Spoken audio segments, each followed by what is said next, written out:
between the carries. Kayang-kaya yung Bruno talaga. Yung Ixia, kayang maiwasan kasi ng Bruno yan eh. So siguro, Eman, ang pwedeng umariba dito sa gold. Pero who knows if Very Cutie can do it. First blood.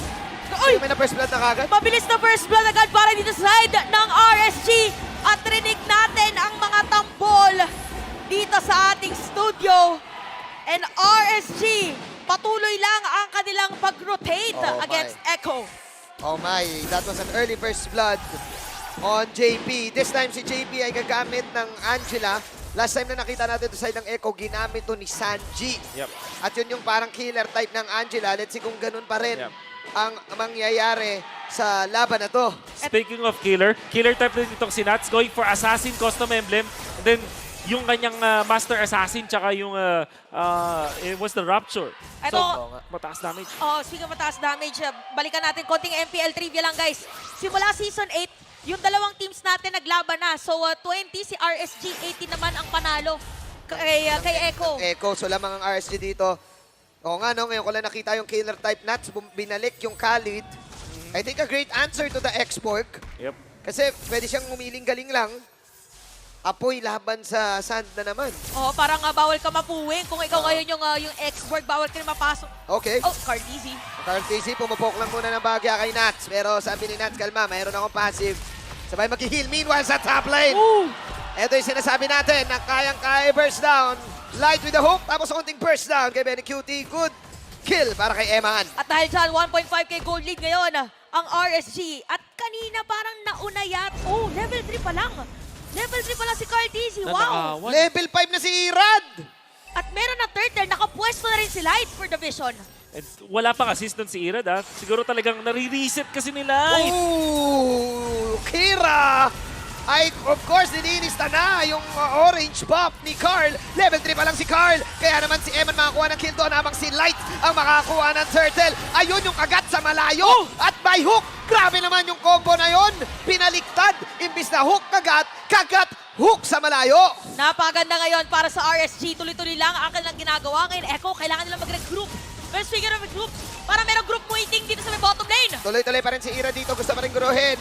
Meanwhile, ayun na yung last insanity. Pero doon sa kabila may dalawang nangyayaring laban. Nats will punish Carl Tizzy. At mukhang worth it ang sacrifice ni Irad doon sa engagement na yun. 2K lead for the Raiders. Ang maganda dito, nahiwalay doon si Irad away from Cartesi. Sobrang layo doon ni Cartesi, so hindi siya nakakuha ng EXP. And that was a solo kill. I mean, coming from Nats, nag-proc na rin yung Master Assassin.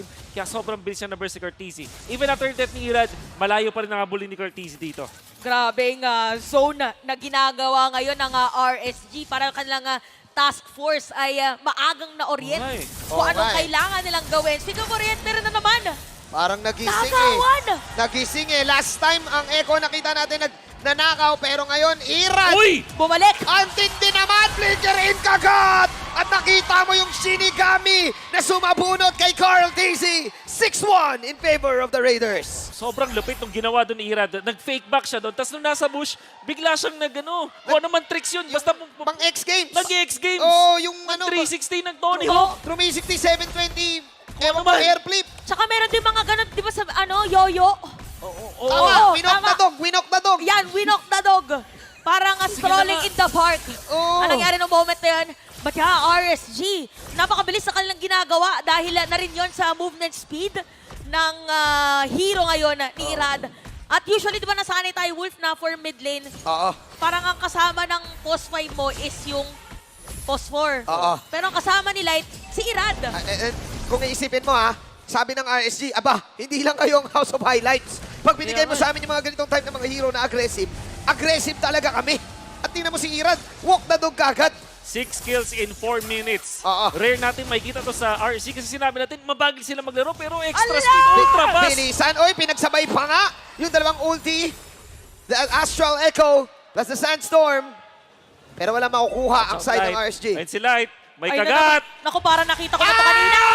Yum, yum, yum, yum, yum! Pero ang ganda ng protection dito ni Daddy JP. Oy, iba Pero may makuha. pangalawa pa pala sa Angie makakapag-out. Nagugutom na si Kira. Naku. Nagugutom na si Light. Kailangan ngayon. Oy, naku, hindi pa tapos si Nats.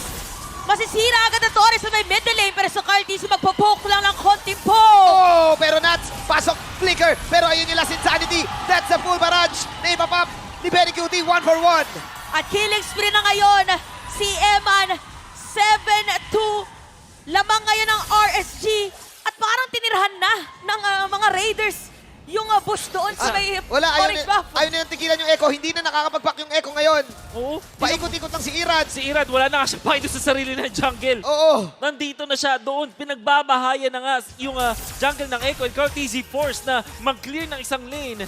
Parang, Ano? parang nagising yung The RSG pitch, kagabi. the sandwich. Oo, naku, Ay, babanatan din si Carl. Oh, no! May kita si Carl dito, pero ayan na nga!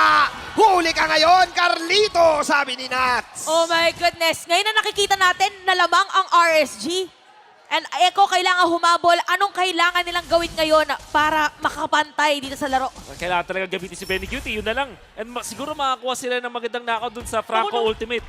Nako po, Ay, the tuloy pa rin pitch. talaga. Susubok sila dito kay Eman. Pero si Eman ay makakawala. Dahil yung Shinigami ni Lights ang makakakuha ng mga kagat. At pinagbabato-bato na naman sila ng mga bola. Mga bola ni Eman.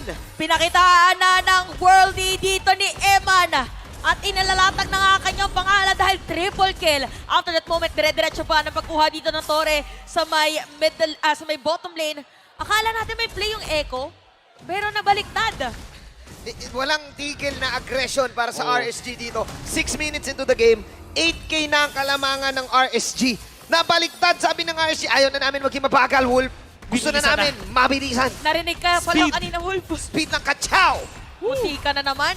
Si Kuya Light dito para may extra 500 yards sa kanyang hook. Sa hook eh. Oo, ayun na naman.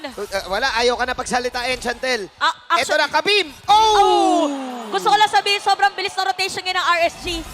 Na hinihingal na kung dami nangyayari. Oh, Sige na, hinga muna tayo, hinga. bawal. Inhale. Walang rest well sa Oo nga RSG. eh. Oh, dire-diretso Bawal lang. magpahinga. Parang Tingnan hindi mo, sila nag-back. Nag-back ba tong mga to? Hindi pa. May Hindi, uso- tingnan mo yung jungle Nag-recall nila, na ba? meron pa rin. May purple buff pa rin, no? Hindi nila kinukuha.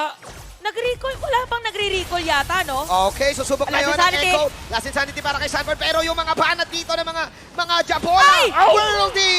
Sabay Kabim! Huli ka ngayon ni Aqua! At yan ang panganib na kill para dito kay Emma na RSG talagang walang pagod na dumediretso kung sino na lang ang pwedeng kuhanan na kinukuha na nila dito para sa laro natin. Talagang hindi titigilan Bawi! yung Raging Sandstorm. Ngayon, si Sanji susubok pero wala nang damage output ang Echo. At doon lumamang ang RSG. Walang tigilan. Di ko siya titigilan. Tigilan, di ko Chika. siya titigil. Walang tinitigil ang RSG. 10K gold lead. Last Insanity. All in- Pero no damage whatsoever. Unti lang. Nakakuha ng Sanford. But Double kill. Can RSG finish this game? Hindi. Magbabak muna sila. Pero joke lang. Push pala. Diretso, dalawang tore nakuha dito ng RSG but Echo still alive. Maka-double kill pa nga doon si Sanford. Pero napakabilis ng ginagawa ngayon.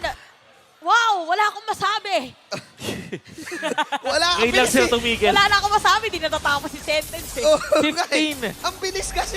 15 kills in under 9 minutes. Ganun kabilis ang RSG ngayon. At mag-spawn na yung Lord. Tatama yung kay Light. Sa tamang spot lang. So, yung RSG. Ashi. Parang napadaan lang sa... Eto na.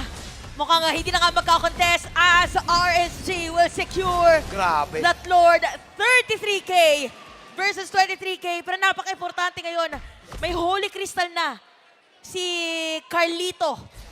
Ngayon lang sila nag-slow-mo at Oh, Chantel. Bilis thank lang you, huminga. P. Pwede na ulit huminga. Huminga. Sunod-sunod eh. Ngayon lang nakahinga. Malaki na yung lamang. Dalawang items yung lamang Alala. ni Eman, ha? 9K to 5K. At saka nakita mo yung sakto, binanggit mo yung item dito ni Aray. Eman. Parang dalawang hit nga lang kay Sanford.